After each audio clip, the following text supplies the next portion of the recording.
I Ilias দেখা যা, ওই সংসদে তোর বাপেরা, আই পিনাকি দেখা যা, ওই সংসদে তোর বাপেরা। আই ইলিয়াস দেখা যা, আই পিনাকি দেখা যা, কি দেখার জন্য ডাক দিছে? সংসদে তোর বাপেরা। 5ই আগস্ট আগবর্তী আর পরবর্তী সময়ে সাংবাদিক ইলিয়াস এবং পিনাকি ভট্টাচার্য বিএনপি এবং জামাতের নেতাকর্মীদের কাছে পূজনীয় ছিলেন, কারণ যেই সময়টাতে আওয়ামী লীগের বিরুদ্ধে কথা বলাটা কষ্টকর ছিল, সেই সময়ে সাংবাদিক ইলিয়াস এবং পিনাকি কথা বলতেন। তো বিএনপির সকল নেতাকর্মীরা মনে করতো তারা বিএনপির পক্ষে কথা বলছে। বাট 5ই আগস্ট পরবর্তী সময়ে পিনাকি এবং সাংবাদিক ইলিয়াসের যে অবস্থান ছিল সেটা ছিল আসলে জামাতের পক্ষে। এমনকি স্বাধীনতা ইস্যুতে সাংবাদিক ইলিয়াস যে বক্তব্য দিয়েছেন, অধ্যত্বপূর্ণ অনেক বক্তব্য দিয়েছেন, পিনাকিও দিয়েছেন, তবে ইলিয়াসের বক্তব্যগুলো একটু বেশি কি বলে যে শক্তিশালী বক্তব্য ছিল। এমনকি আমরা যাদের মিছিল শুনলাম তারা হচ্ছে নূর বাহিনী। গতকালকে পরশুদিন সম্ভবত পিনাকির বাড়ির সামনে একটা আপনারা মিছিল দেখেছেন, আর আজকে রাজপথে প্রকাশ্যে সাংবাদিক ইলিয়াস এবং পিনাকির বিরুদ্ধে ভিপি নূরের যেই সমর্থকরা আছেন তারা এই মিছিল করলেন। আসলে কেন?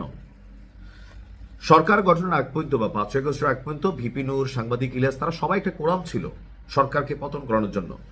তো 5ই আগস্ট পরবর্তী সাংবাদিক ইলিয়াস এবং পিনাকির আহ্বানে বাংলাদেশে কিছু কিছু জায়গায় যে মপতন্ত্র তৈরি হয়েছে সেইটার বিরুদ্ধে সোচ্চার হয়েছিল সরকার সংশ্লিষ্ট অনেকেই, যেমন ধরেন আসিফ নজরুল স্যার, তারপর ভিপি নূর, এমনকি বিএনপির যারা প্রথিতযশা নেতা আছেন তাদের বিরুদ্ধে যখন অবস্থান করছে, কর্মীরা তো ভাই এটা পছন্দ করে না। এখন ভিপি নূর যেহেতু এমপি নির্বাচিত হয়ে গেছে, তখন তার সমর্থকদের মধ্যে একটা উল্লাস তৈরি হয়েছে, সাহস তৈরি হয়েছে।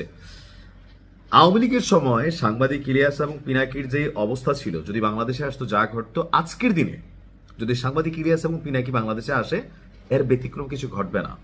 কেন হচ্ছে যে তারা পুরা তারেক রহমান, শুধুমাত্র শহীদ প্রেসিডেন্ট জিয়াউর রহমান, বেগম খালেদা জিয়া ছাড়া বিএনপির মহাসচিব থেকে শুরু করে একদম যতটুকু আছে জনাব তারেক রহমানকেও পিনাকি অনেক বক্তব্য দিয়েছে। তো ভিপি নূরকেও নিয়ে দিয়েছে। এখন এই যে নেতাকর্মীরা তারা এতদিন ডরে ভয়ে কথা বলে নাই, কারণ ইলেকশনের মধ্যে বা নির্বাচনের মধ্যে যদি কোনো ন্যারেটিভ তৈরি হয় তারা নেগেটিভ হয়। তবে ভিপি নূর মাঝে মাঝে বক্তব্য দিছে, তার এই বক্তব্যগুলা জনগণের একাংশ পছন্দ করছে, না হলে তো ভিপি নূরকে ভোট দেয় নাই। তবে এই ক্ষেত্রে বিএনপির একটা ইলেকশন ইঞ্জিনিয়ারিং ছিল, কোনটা যে ভিপি নূর যে আসনে দাঁড়িয়েছে তাকে যে মাঠটাতে দিছে সেখানে নূরের পক্ষে কাজ যদি না করে সেজন্য কয়েকজন নেতাকর্মীকে কিন্তু ভয় দেখাইয়া বহিষ্কার করা হয়েছিল, যেন বাকিরা তালের মতন সোজা হয়ে যায়। তো দেখা গেছে দিন শেষে নূর যখন জিতা গেল তখন স্বাভাবিকভাবে তাদের মধ্যে একটা শক্তিমত্তা কাজ করলো।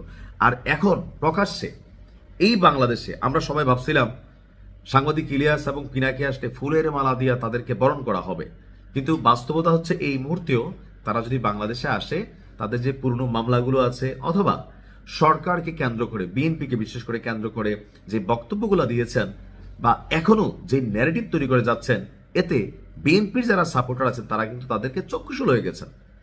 মানে স্বাভাবিকভাবে বাংলাদেশের মানুষের কাছে বাপের চেয়ে নেতা বড়, নেতার চেয়ে দল বড়। তো ওই জায়গাতে তাদের প্রতি যে ক্ষোভ, গোসা, রাগ, সেটা কিন্তু জাতির একটা অংশ বা যে সকল নেতাকর্মীর বিরুদ্ধে তারা ন্যারেটিভ তৈরি করছে আজকে প্রকাশ্য আহ্বান জানাচ্ছে আই পিনাকি দেখা যা, আই ইলিয়াস দেখা যা। আমি জানি না যে এই থিমটা বা ভাবটা আসলে কতদিন থাকবে, হয়তো পরিবর্তনও হবে, সময় বলে দিবে। ভালো থাকুন, আসসালামু আলাইকুম।